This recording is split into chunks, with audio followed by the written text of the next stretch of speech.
Right. Good afternoon, everyone.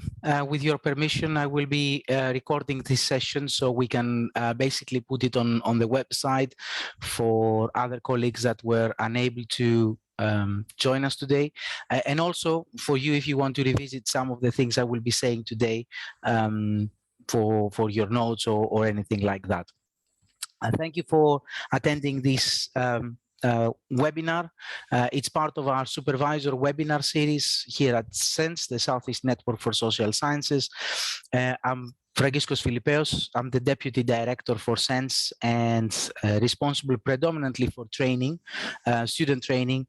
But over the last few years, I have also been responsible for chairing this competition, the collaborative element of competitions across SeNSS. So this is what I will be focusing on today. I will be focusing on predominantly the collaborative competitions. I'll say a few things about SeNSS and how it differs from other DTCs or other forms of funding. I'll talk about our two main supervisor-led competitions. I'll tell you a bit more about the criteria we use to evaluate applications and what makes a good application. How does a good application look like?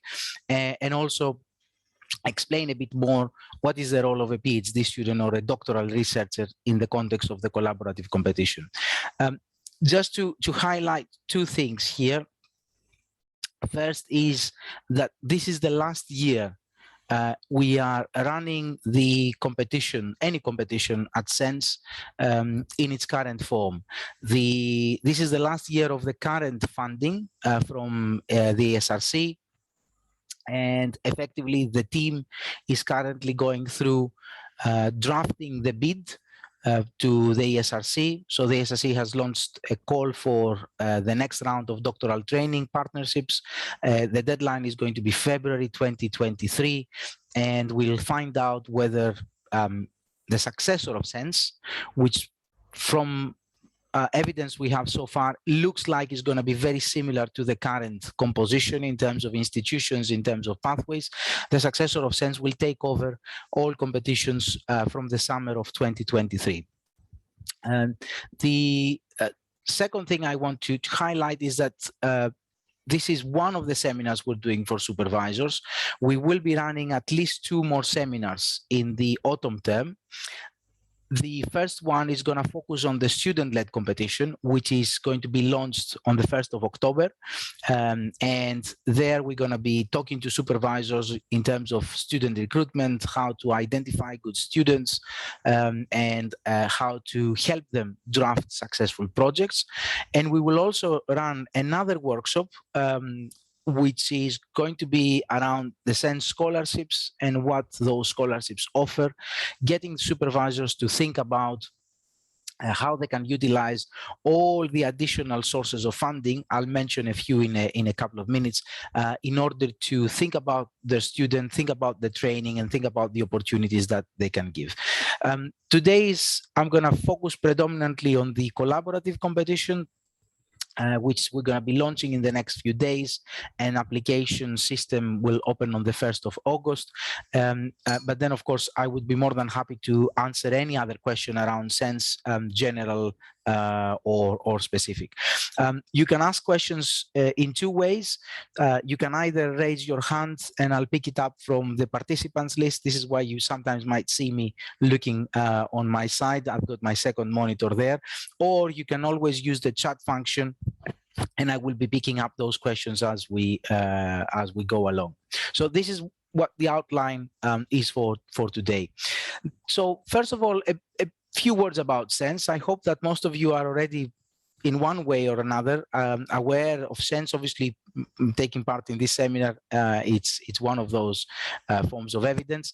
But I just want to highlight what are the opportunities we offer and how we work with the students. So we are one of the Economic and Social Research Council doctoral training partnership. The ESRC is one of the 7 research councils funded by UKRI, Research and Innovation. At the moment, there are 14 doctoral training partnerships across the UK. SeNSS is actually, together with the Scottish one, the 2 biggest in terms of partners. And there are, if I remember correctly, 2 or 3 doctoral training partnerships that are single institution partnerships. So I think Oxford and Cambridge are single institution partnerships. And of course, there are other partnerships like the South one, which is from, I think that the 3 institutions are Southampton, Portsmouth, and Plymouth. And these are basically one of the small DTPs. So DTPs take funding from the SRC, and what they do is we award studentships, but also we award postdoctoral fellowships. So there is one more competition that SeNSS is running, which is in the spring term, and that is to award 6 postdoctoral fellows. So if you have any students that are currently completing or reaching the end of their PhD studies and you want to push them down that direction, there's still one more competition we will be running next year. So that's something that perhaps you might want to pick up with me separately from today's seminar. Now, the funding is for around 500 postgraduate students every year. We at SeNSS offer about 10% of those scholarships. So we usually go anything between 40 and 50, depending on the type of award, whether we award a lot of 1+3s, which is degrees that cover also a master's and funding covers the master's, or whether we've got, occasionally we get applications from what we call +2 students. So these are students that have already started their PhD the year before, and they apply to receive funding for 2 out of the 3 years. According to the SRC rules, just in case anybody wonders, a student should have at least 50% of their time still in their PhD to apply for any competitions at the point that they start the studentship. We are a consortium of 10 universities. You can see them there on the slides: East Anglia, Essex, Reading, Surrey, Sussex, Kent, Goldsmiths, Royal Holloway, and City and Roehampton. East Anglia, Essex, and Sussex, together with Kent, are the 3 biggest partners in terms of participation in subject areas. City and Roehampton are the 2 smaller partners of SeNSS, participating in a much smaller number of areas. And in reality, City and Roehampton were introduced to SeNSS last time as what we call pockets of excellence. So the ESRC is giving additional funding for smaller institutions, the likes of City and Roehampton, to take part in large DTPs like SeNSS if they have an exceptional performance in terms of the research. And this is how City and Roehampton became part of this partnership. So as I said, usually we award anything between 40 and 45 to 50 studentships. We just finished the round for this year and all the allocation. And if I remember correctly, we managed to award 41 studentships. The SeNSS is managed by a core team, which is based at the University of Essex. Essex is a coordinating institution.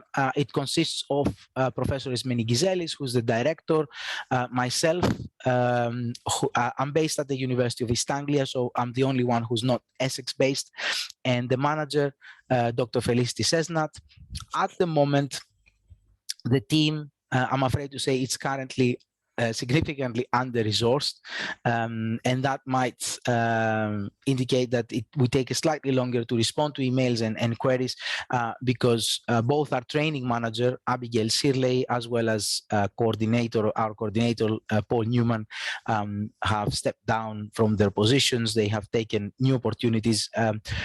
It's partially explained by the fact that there is uncertainty about those roles and how those roles will look like in the next DTP, and of course the funding. And we've got a finance administrator and some additional assistance. So at the moment, the core team is effectively Professor Gizelis, myself, and Dr. Sesnat, and we tend to respond to all kinds of questions, queries around competitions. Now, what do we offer? One of the things that we're really proud of is we are able to offer quite a lot of additional training to the students. We got subject-specific, generic, advanced training, and we do that we try to tailor that to the individual needs of the students. We have something that perhaps some of you might not know. So whenever I get opportunities to highlight that we have additional bits that we offer and put those things in front of supervisors, I always take that opportunity. We have a significant amount of online training because we have exclusive access to something which is called Sage Campus, Sage the publisher. So we have negotiated with Sage a significant amount of access points for not only for SeNSS students, but for supervisors as well as other students who are based within the 10 SeNSS institutions. So if you want to get your students to go and check Sage Campus, and Sage Campus covers quite a variety. It has, for example, online modules around R, online modules around Python. It gives them, good training around conducting quantitative and qualitative research methods. You need to access it through Moodle X, so the VLE of SeNSS. The link is on the SeNSS website. You can use your institutional single sign-on, so you don't need to do any registration. You go with your institution.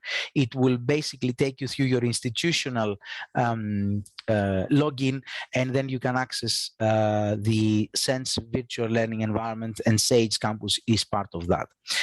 Students obviously get access to all 10 institutions in terms of training. We've got a number of external organizations that offer collaboration, work placement opportunities. For example, the Parliamentary Office of Science and Technology usually offers us at least 2 or 3 internships every year. We have funding for overseas visits, overseas field work, placements, so on and so forth. And I will be going through all these tools in detail in the September workshop when I talk to new supervisors who are taking on SeNSS students. And of course, the training is going to be available for everyone if you want to find out a bit more about it. And I'm going to be explaining how you can use those as tools to enrich the student experience. And all these opportunities are, again, of course, open to students that come through our collaborative competitions route. So we run 2 supervisor-led competition. The first one is the supervisor-led competition, and the second one is the SeNSS Aries. I'll spend more time talking about the collaborative competition, less time about the SeNSS Aries. This is the last year, as I mentioned in the introductory remarks. This is the last year of the collaborative competition under SeNSS. We will run collaborative competitions under SeNSS 2, but they might take a slightly different shape and form. So there will still be opportunities, and we appreciate that sometimes building relationships with external partners takes time, and therefore you might not be able to submit something for this year, or occasionally projects are unsuccessful the first year, but they might be successful the next year. We had quite a few of them in the past, and what we try to do is always offer some form of developmental feedback to colleagues who have put all this effort to putting projects together and proposals together. Now, what is unique about the competition this year is that this year we have ring-fenced 8 instead of 6. So on an annual basis, we've got 6 ring-fenced collaborative awards. This year, we have taken it up to 8. Bear in mind that depending on whether some projects come with match funding, and I'll talk a bit about match funding in a minute, we might actually be able to award more than 8. So this year we had ring-fence 6 because of match funding from a number of partners. In the end, we managed to award 8. So we managed to award 2 additional ones. To put it into context, in terms of success rates, because I think that's the other thing that a lot of supervisors consider when applying for research projects, and you should treat this one as a research project. On average, the last few years, we tend to receive anything between 24 and 30 applications for the collaborative studentship. So if you take, for example, the minimum of that, which is 24, and we guarantee 8 successful ones, then the success rate is 30%, and 30% for any research grant or any kind of research project in terms of success rate is actually quite substantial. So what I'm saying here is that you've got very good chances if you have a good proposal, and I'll talk about good proposals later on. You have good chances to get funding from this competition. And the unique thing with these studentships is that they combine the research collaboration between a SeNSS supervisory team and a non-higher education institution. So a non-HEI, it can be a business, a government sector, or a third sector organization, national, regional, national, or international. So in the past, just to give you a couple of examples, we had NHS Trust being one of the key partners for our projects. We had, for example, one of the projects we awarded last year, we had the UK Patents Office. In the past, we had the Organization for Economic Cooperation and Development, OECD. And of course, from time to time, we have also the third sector organizations, charities coming together with supervisors and submitting proposals. Now, the way we approach those organizations is that they must make a financial or in-kind contribution to the studentship. And I'll explain a bit more about the difference between financial and in-kind. And one of the things that characterizes these studentship is that they offer very strong pathways to research impact, and offer students, very good first-hand experience of non-academic research environment. Given that the messages we get from ESRC and students is that the majority now tends to go into non-academic careers. The majority of doctoral researchers, once they complete, they tend to go into non-academic careers. Having an experience like that gives you significant employability skills. And that's something that you could consider when you're thinking about the project and how you can embed those employability skills and that training into your proposal. If you are the primary supervisor, what you need to do is you need to develop a research proposal together with a collaborative partner, and you enter it into the SeNSS collaborative competition. And at the end, as I said, if you're successful, you are awarded the collaborative studentship. And you then run the second stage of the competition. The supervisory team is responsible for that second stage in order to award the studentship to the best student applicant. So this year, you will have a member of the core team, that is usually myself or Ismini, the director, who will be sitting on the panel. But in reality, the decision and the process of recruitment is completely to your hands. So you can actually make, you can select the student that you think you can work with, and obviously, as best practice, a lot of the supervisors involve the collaborative partner as part of the recruitment and selection process. In order to be eligible, a proposal should be based in one of the 13 pathways covering disciplines across social sciences, and you can only enter the competition if your home institution is a member of that particular pathway. So very similar to the student-led applications, your institution needs to be part of that pathway if you want to submit a proposal for that particular aspect. You've got two academic supervisors coming from a SeNSS institution.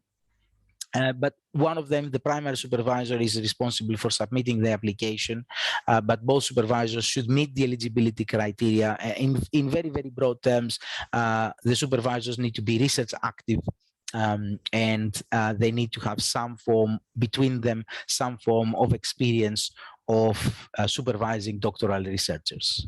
So that's something that we ask. The home institution does all the checks there. It's not something that we check. The home institution tells us whether the supervisors meet the eligibility criteria. And also what you need to submit is a letter of support from your collaborative partner. And we provide the template for this letter, but of course, collaborative partners might want to amend it depending on what they want to bring into the project. Now, as I said, what makes this different from the student-led is that the collaborative partner must make a financial and/or in-kind contribution to the studentship. The criteria that we use, they don't take financial contribution into consideration. The only time where we take financial contribution into consideration is whether the panel, the selection panel, feels that two proposals are 100% on par. So they are exactly the same. We have ranked them in exactly the same way. We have scored them in exactly the same way. And effectively, in that case, we can't make a decision on the basis of that. That's the only time that we actually use the information on the contribution of the partner. And if the partner has a financial contribution, we would give preference to that proposal. But if you look at the criteria, which I will show you shortly, the criteria do not mention the financial contribution.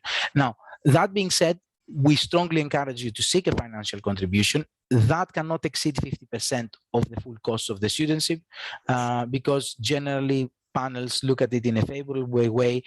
The history here shows that we started with one or two projects making financial contribution when this competition started a few years back. We have now reached the point where we have at least 2 to 3 fully funded, fully funded, I mean, you know, the partner giving the 50% of the scholarship, plus a lot of the other projects have some form of financial contribution, small or large. Because you might want to have that discussion with your partner, I have included here some rough estimates of what does it mean in monetary terms. So the 50% towards the total studentship costs, it's about £11,000 per annum, and includes covering 50% of the student fees, the stipend, and also the grant costs, which means the training of the student. Obviously, the partner might want to have in-kind contributions as well as part of their package. And in-kind contributions might be access to data, training, resources, equipment, staff supervisory time. We won't ask you, it's not compulsory to give us a monetary value for in-kind data, but occasionally supervisors have done that because they want to demonstrate what additional value from a monetary perspective the partner brings. If you were looking for a 25% contribution, it's about £5,500 per year. The partner might also want to give a lump sum to be used across the lifetime of the award. So occasionally we get partners saying, look, we can't cover 50% or 25%. We can't cover something which is per annum, but we can basically provide £10,000 towards the studentship costs, and you can use that as across the lifetime of the award. Or we can perhaps cover travel expenses, or perhaps we can travel accommodation for an overseas fieldwork visits for the student. So it doesn't have to be a financial contribution. The maximum you need to ask your partner is about £33,000 if it's a 3-year award. But even a smaller financial contribution, it's a good thing to have because it demonstrates the partner's commitment. What is really strange there, and I'm just talking here from the panel's perspective, is in the past we have seen, for example, rather large and wealthy organizations not being able to contribute something from a financial point of view. And the question is always raised, if a small charity who doesn't have huge financial resources behind it can actually commit to even a small financial contribution, and you compare that and contrast that with, a large international organization who basically says we're going to only make in-kind contributions, or a corporate, a business who might actually have significant added value from this project, because the project might be, one of the deliverables might be the development of a software, or the development of a tool, or the development of something that the collaborative partner can take away and commercialize. It always begs the question, why those partners are not contributing financially, and we tend to ask these questions as part of the discussion we have in the panel. So as I said, it doesn't play any role when we score the applications, but when we actually come together as a panel and we start discussing those applications, these are questions that they're always raised. So this is to give you a sense of what you need to be asking from your partner. And of course, what you're going to be asking has to do also with what kind of project you have and how that project fits the studentship. Key dates for the competition. So we're currently finalizing all the guidance documents for supervisors. We will also have a one-pager for supervisors to send it to the collaborative partner with useful information about SeNSS and the way this competition is running. The HEI Apply platform, which is a platform we used for the first time last year, and it's the platform we're going to be using this year again, will open for applications on the 1st of August. The deadline for applications is the 19th of September. So there's about a month and a half for returning those applications and submitting them. The panel is going to be meeting sometime in October after the institutional shifting. So I think, if I'm not mistaken, institutions have probably about a week and a half to review the application submitted and tell us whether they want to progress those applications. In the past, the norm was that institutions, they were putting applications forward anyway. I think over the years there have been one or two applications that institutions decided not to put them forward because of quality, or because there was other issues with the collaboration. The results are going to be announced early November, and from that point onwards, the SeNSS core team will be working with you to get the adverts out. We usually use the university websites, the SeNSS network, as well as jobs.ac.uk to advertise for those studentships. And the deadline for students to submit their applications is the 27th of February, with the selection process taking place the first 2 weeks of March.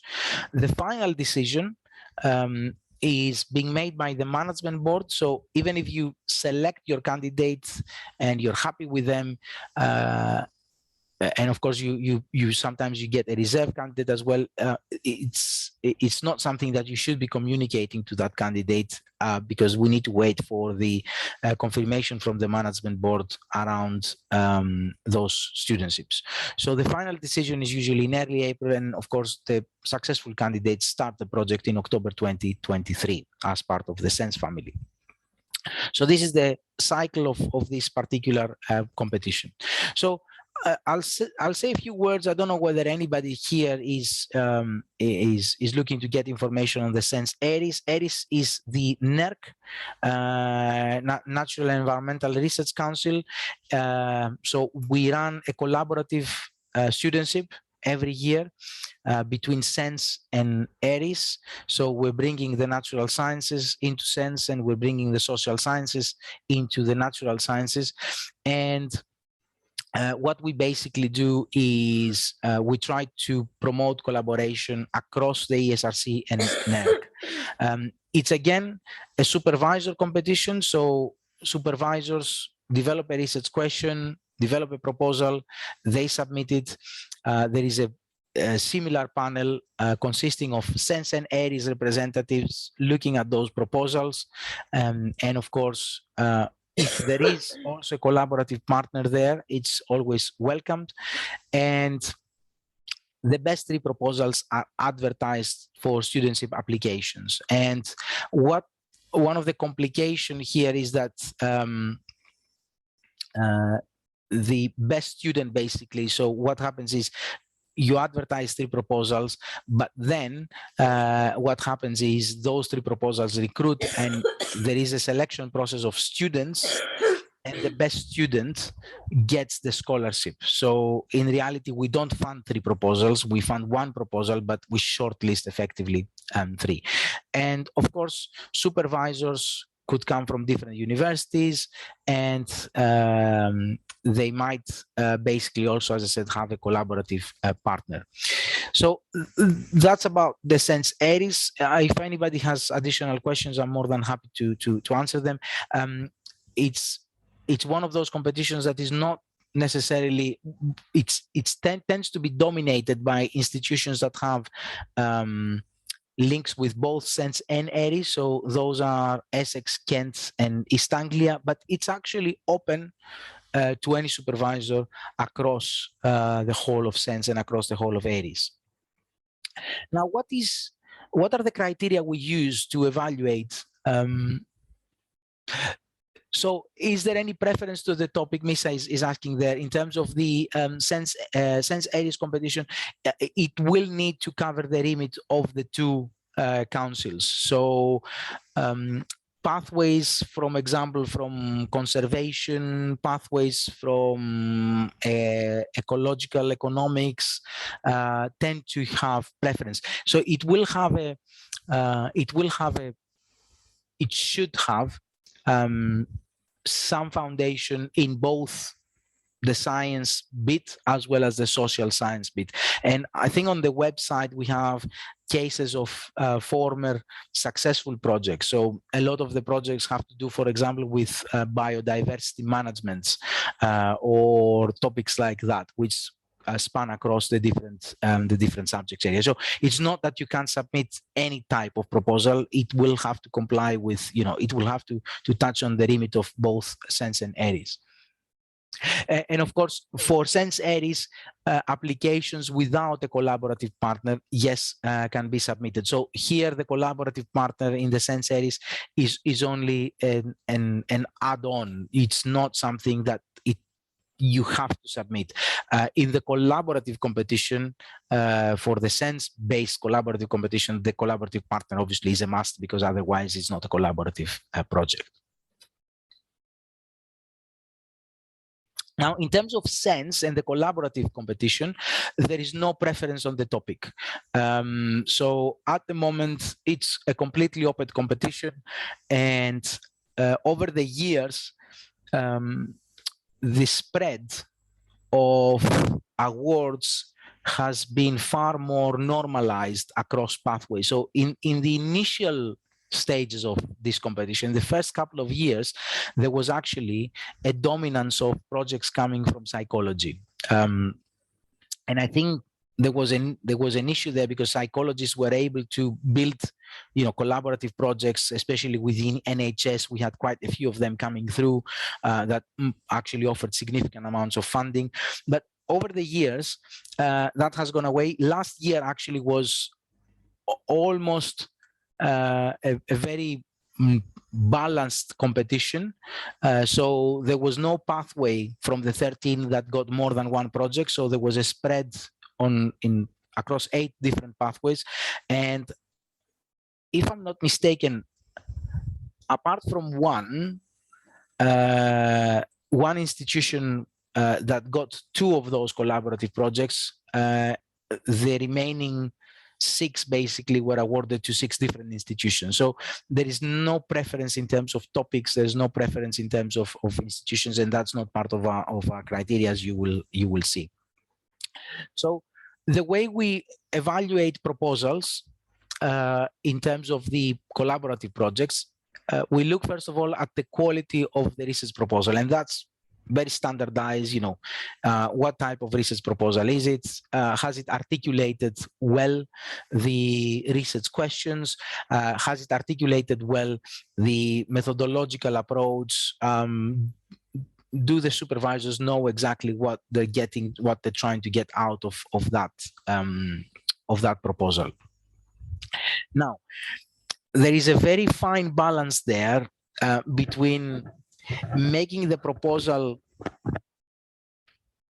very detailed and allowing some degree of flexibility for the student to bring their own skills and their own perspectives into the proposal.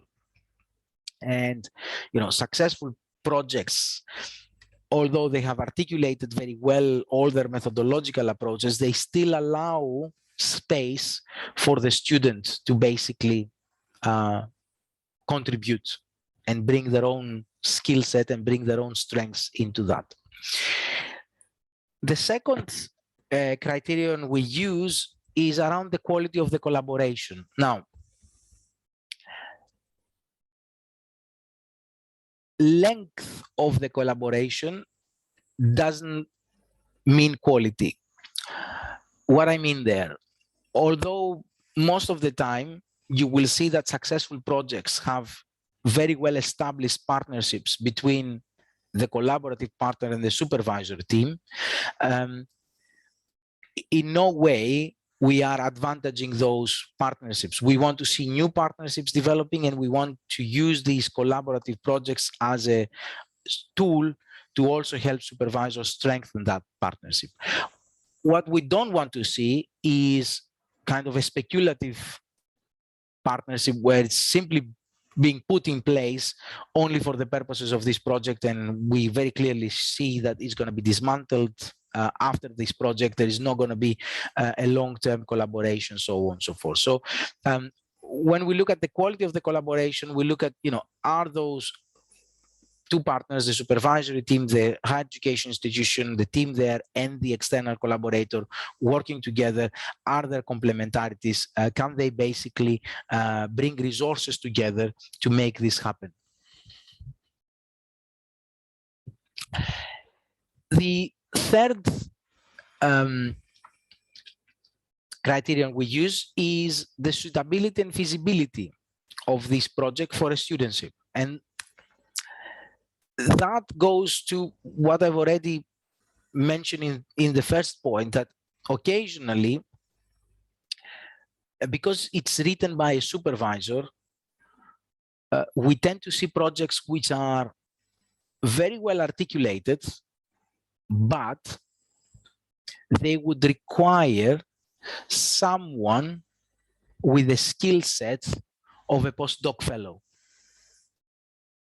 So you need to think that this is a project that you write for someone who is about to embark on their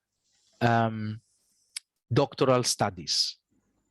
So it's not someone who has already received huge amounts of training. It's not someone who has already significant amounts of experience. Although you could get research assistants, who don't have a PhD, and they might want to pursue a PhD in order to capitalize on all that experience. But at the same time, you need to think, look, and it touches a bit on point number 4 on student training, that you need to think that in reality, you're writing this project for someone who's coming out of their master's year, or even someone who's coming out of their undergraduate year, if we decide to go down the route of the 1+3, and therefore it needs to be suitable for them, and it needs to be feasible within the time frame. And one of the comments the panels tend to make a lot is that, this is an excellent project, is solid from a methodological point of view, it's basically a very good project in terms of impact and all that, but it's not for a student. It's something that the supervisor can take forward with a postdoctoral fellow. The fourth point in terms of the criteria is student training. And student training it's not only about, so if you think about it, you have your project, you then think about the skill set that the student who undertakes this project should be developing, and the student training is the way you basically achieve that skill set, that goal. And what we would like to see there is obviously, you know, setting the foundations, which is training from your department, your school, your university, which you can offer. Perhaps think also about advanced training that the student might be doing, but also what we would like to see is the opportunity for the student to receive training from the collaborative partner. And that goes back to one of the points that I raised in the very, very early minutes of this presentation, where I said, look, the ESRC is moving towards thinking of the PhD not as a degree that gets you into the academia, but as a degree that basically allows you to develop research skills, and part of those research skills, of course, is dissemination, engagement, and impact. And having a collaborative partner as part of the project is actually a very big opportunity for the student to develop those skills. So the student training, you shouldn't be treating it as, you know, the very dry, or they're going to do this workshop on Stata and they're going to do this workshop on NVivo and they're going to do quantitative and qualitative methods, but it's also about where are the opportunities for the partner, the collaborative partner, to contribute and provide some input into the project, and actually give the students something which is going to make them employable and very unique. So these are the 4 criteria. You can see that the first 3 ones take 30% of the weight, and the 4th one, the student training, is at 10%. And very similar for the SeNSS areas. The only difference here is that instead of judging the quality of the collaboration, and that I think addresses also Misa's point earlier, the second criterion is around the quality of the proposed cross-council and cross-disciplinary approach, and the multidisciplinary nature and strength of the collaboration. So, for example, we have seen very successful projects in the past coming from joint applications across 2 institutions, where one supervisor was based in a SeNSS discipline and another supervisor was based in an ARIS discipline. They were coming together. They were talking about, you know, bringing their expertise together and doing this project, and they were going to recruit the students. So that's the main difference. The criteria there is not about collaboration between a SeNSS higher education institution supervisory team and a collaborative partner, but it's more about collaboration across institutions, across the different disciplines. And obviously that can happen within the same institution as well. It doesn't say that it has to be across SeNSS institutions, or it could be that, you know, within the same institution, one supervisor belongs to a school that subscribes to ARIS, one supervisor belongs to a school that subscribes to SeNSS, and they come together and they put together this proposal. We score our applications with a very peculiar, that might change in the future, a range of 0 to 6, where the 6 is the outstanding, 5 to 5.9 is the excellent, and then as you go down, 4 to 4.9, 3 to 3.9. Now, just to give you a sense here, last year, the threshold for projects, for SeNSS collaborative projects, the threshold for funding was set at 5.2. So the lowest score, composite score we awarded funding was a project that was scored at 5.2. So that basically meant that, you know, there was excellent scoring in all criteria, and there were, you know, still, even it was at the bottom of our projects in terms of the funding, it was still a very, very good project. Usually what you tend to see is the range of the scores for panels so far, if I can draw from memory, we get projects starting from 4 and going up to 5.6, 5.7. So those which are getting funding are those between the 5.2 and the 5.7. And obviously, this is a threshold that I can honestly say it has been very consistent across the years and across the competitions. You tend to see that, when you look at student selection, when you look at project selection, that 5.2, 5.3 is usually where the bar is set, and usually where the threshold is actually decided. Now, again, I'm drawing from my experience here. I have been a member of the panel actually from the first competition, from the collaborative. I was a member of the panel for 3 years, and the last 2 years I have been chairing the panel, and this is my 3rd year chairing the panel for this particular competition. So I have seen almost every single project that was submitted, and I have seen the way panels across the years. So the panel changes every year. The panels across the years have made decisions, and I can very honestly say that it has been very consistent, despite the fact that panels change. The way we approach the composition of the panel is usually it's chaired by a member of the core team, so that either myself or the director. So in the first 3 years, it was the director, and then I took over. We usually have a collaborative partner evaluating the proposals. We usually have a supervisor from the past, a successful supervisor from the past competition, and we also have a member of the management board, so someone who's one of the academic leads from the 10 institutions. So these are the different people that sit on that panel. We try to ensure that we've got quite a lot of diversity in terms of gender and race kind of representation on that panel. And what usually happens is that the 3 out of the 4 panel members review a subset of the applications, so about 10 to 11, and then myself as chair of the panel, I review all of them, just to ensure that we've got consistency and we've got at least someone looking after all applications. So we usually have 3 scores for every application, and then the process is that I create a ranking system on the basis of the same principles that we use for the student-led competition, with some form of normalization.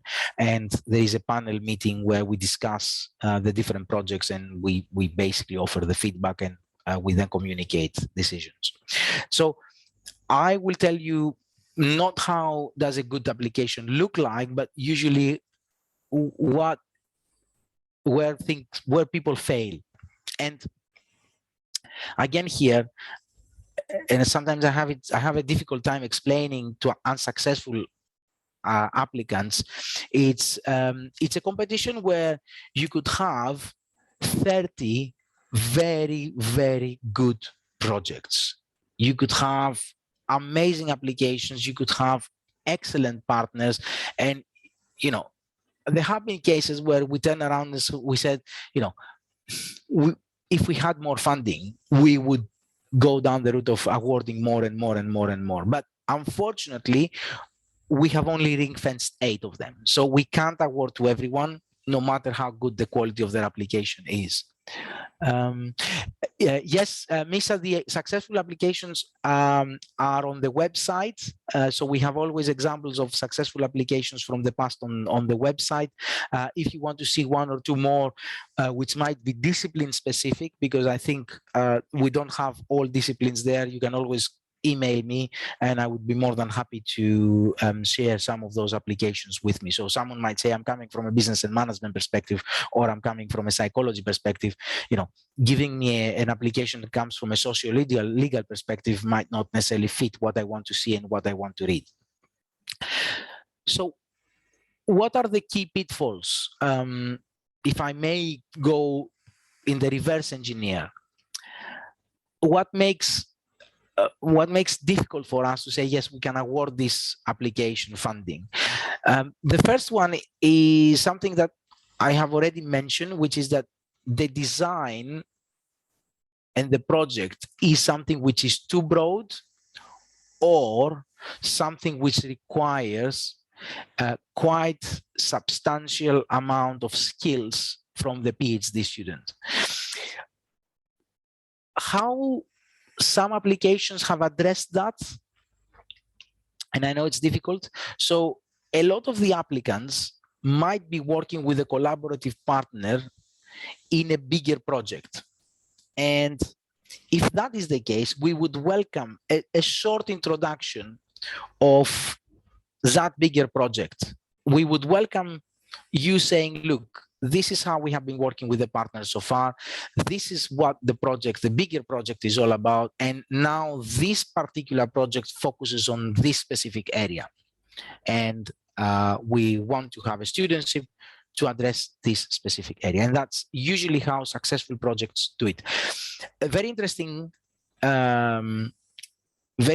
finding there is that the projects that have done it really, really well, this kind of slicing and putting us a bit of the pie in front of us as a studentship, these are the projects where usually the collaborative partner in their support letter have actually mirrored that. So you need to work with them to actually, for them to say in their letter that this is actually, so it's, we're actually triangulating the story of the supervisor with the story of the collaborative partner. And the successful projects have done it very nicely. You know, the collaborative partner have said very similar things about the collaboration, and then they said, look, for us of strategic importance is this particular angle for the project right now, and this is why we want to have a studentship working on that, and this is why we would like to recruit a student. The second bit, which, if you want to take it, what I just said is an introductory remark to that, is a lot of projects fail to demonstrate how the partnership will work in practice. And the practical bits are, you know, what is the involvement of the collaborative supervisor? So we would expect the student to have a collaborative supervisor, which is someone that works for the collaborative organization and basically gets involved on a day, not necessarily a day-to-day management of the student, but gets involved with the student. So how that individual will liaise with the team, how that individual will have input to the project and input to the studentship and the student supervision. So it's very nice to talk about the grand design and the strategic partnership, but what we also want to see in the proposal is the operational details of how that partnership with regards to the student will work in practice, and how you ensure that it remains current throughout the 3 years of the project. What we also have seen is projects that basically fail to take advantage of the collaborative partners training opportunities for the students. So what I've just mentioned, what I mentioned before around employability skills, which are crucial for those students, you know, I can give you a successful example there, and you can see what I mean. There was one project between a supervisor and one of the NHS trusts, and the project had obviously significant ethical issues in the sense that there was a requirement for a lot of approvals, ethics reports and things like that. And obviously for us as a panel, that was kind of a red flag, you know, big concern, because you're looking at a project that might not necessarily be the most straightforward. What put our minds at ease and what actually gave this project a very good good profile was that in the training for the student, the collaborative partner was willing to put resources in to offer the student training around navigating the NHS ethics approval process. So there were a couple of workshops that, you know, the partner would develop and deliver to the student in order to teach them effectively how to navigate what is usually a very complicated research ethics approval process. And at some point we have been in discussion actually with a collaborative partner to see whether that can be scaled up for our SeNSS students as a cohort. And we might have something around that in the next few months. So it's not only that, we got a project that has a very good training opportunity for the student, but it's also give SeNSS the opportunity to offer this training to other students. And of course, the last bit that projects tend to fail to address is the low importance of, sometimes they give low importance of pathways to impact, especially given the role of the collaborative partner. You really need to say, and you really need to demonstrate what the collaborative partner will get out of this. How is going to change the practice of the collaborative partner? What are they expecting to do with these 3 years of studentship, working with them in collaboration with the academic supervisor? What might be the impact to that organization? So failing to demonstrate that, keeping the project on an academic kind of ground might actually put these particular projects at a disadvantage against others. And this is what I said. You might mention it, but someone else might have mentioned it in a slightly better and more and better articulated way. So it's always about a comparative bits. It's not about, you've done it or you haven't done it, but you might have done it, but someone else might have done it in a slightly better way. So these are the kind of key pitfalls for projects. And of course, what I have always said is that I can always offer informal feedback. I can't make promises about funding, but I can always offer informal feedback on proposals if you send them to me in advance of the deadline. So obviously, if you send them to me on the 15th or 16th of September, I might have much more limited time. But apart from the first 10 days of August, where I'm going to be on annual leave, the rest of the time I will be around. Happy to have a Zoom call or happy to give you some feedback on a preliminary draft if you feel that this is going to be beneficial. Misa, you say, should not the partnership be only between SeNSS partners? No, here you're talking about a SeNSS institution and a non-SeNSS collaborative partner. So it's an external to SeNSS organization. And as it can be a business, can be a government department, or can be an NGO or third sector organization. Now, concluding, I want to talk a bit about the role of the student in this context. So successful projects, we work with successful projects to put together advertisements. And those advertisements, as I said, they go on the SeNSS website, they go on the university's website, they go on to the jobs.ac.uk. We will ask the supervisory team to shortlist and organize the interviews. So the SeNSS core team only supports at that stage. We don't organize the interviews for you. You will need to set the schedule. Obviously, you need to liaise with us. So at least one of the two of us, either is Minnie or myself, are available to sit on the panel. And but then, we've got relatively flexible diaries. We can accommodate timings. We usually expect to shortlist at least 3 to 4, depending, of course, on the number of applications. Occasionally there might be applications, there might be projects that receive a smaller number of applicants. What we try to do is we try to keep an eye on applications and how those applications come through. And whenever we feel that there is a deficit in terms of number of applicants, we work with the supervisory team to see whether there's anything else we could do in terms of marketing and recruitment to get students to apply for that opportunity.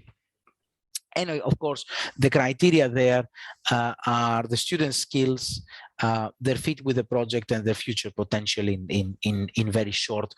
We tend to also ask questions like, what do they bring to the project? What is their own perspective to the project? How can they shape the project to also fit their skill set? That's all I have to say around the collaborative competitions, I've addressed most of the questions as we went along, but we've got plenty of time if you want to have any additional questions, and I'm happy to take them now.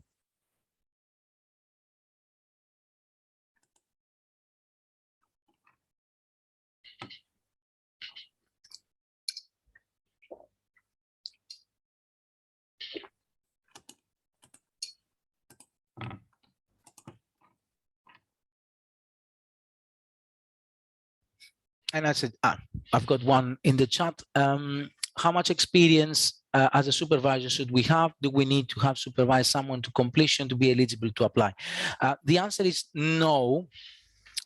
You need, though, to have someone in the supervisory team. So it's very similar to what the 10 institutions usually say in terms of supervisory teams. You need to have someone in the supervisory team that has supervised someone to completion. That can be the second supervisor. So, you know, you could have an early career researcher supervisor and a more senior supervisor being part of the team. As long as someone has that experience of supervised the student to completion, that is absolutely fine.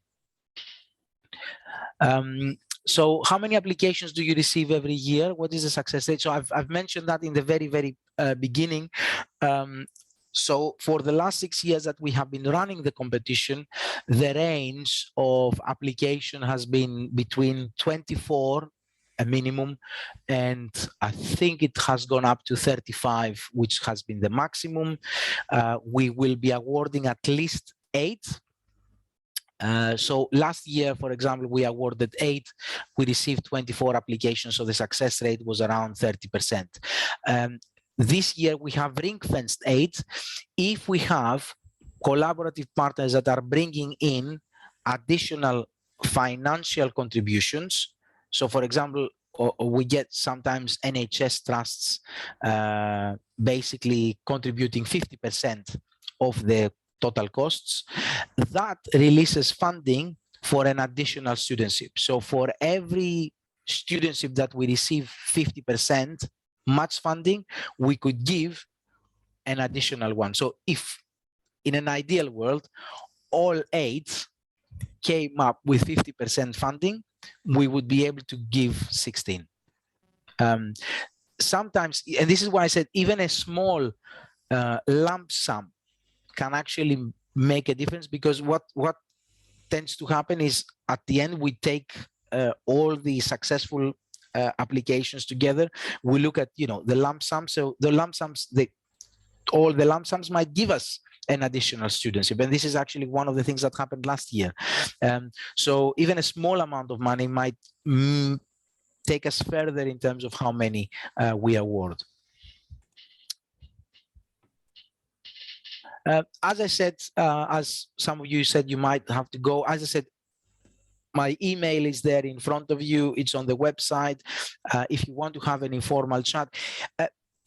What I have also always suggested also is if you want me to come in front of your collaborative partner and explain a bit more the process and explain a bit more the benefits of that, because you might be in the process of convincing them to add their name on a project, I would be more than happy to complement.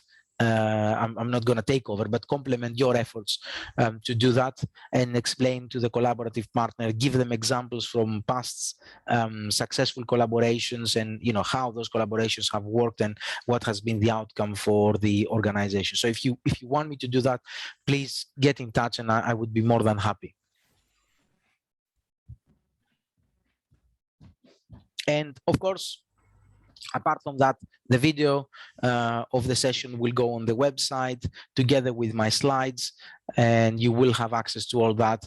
As I said, we will be sending out the guidance in the next few days. I've just read the final draft of all the guidance, so it's almost ready to go.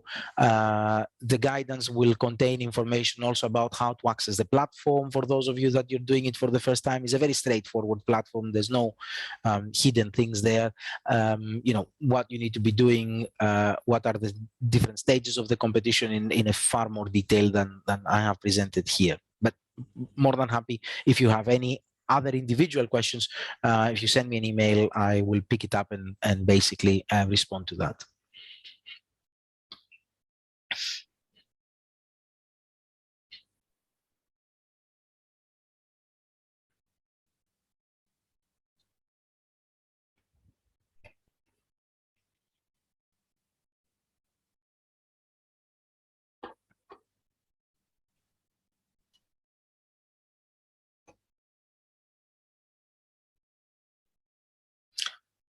Right. I just want to thank you all for attending today's session, and I'm really looking forward to receiving your applications and your emails. And I'm sure we're going to have another very, very good competition this year. Thank you very much, everyone.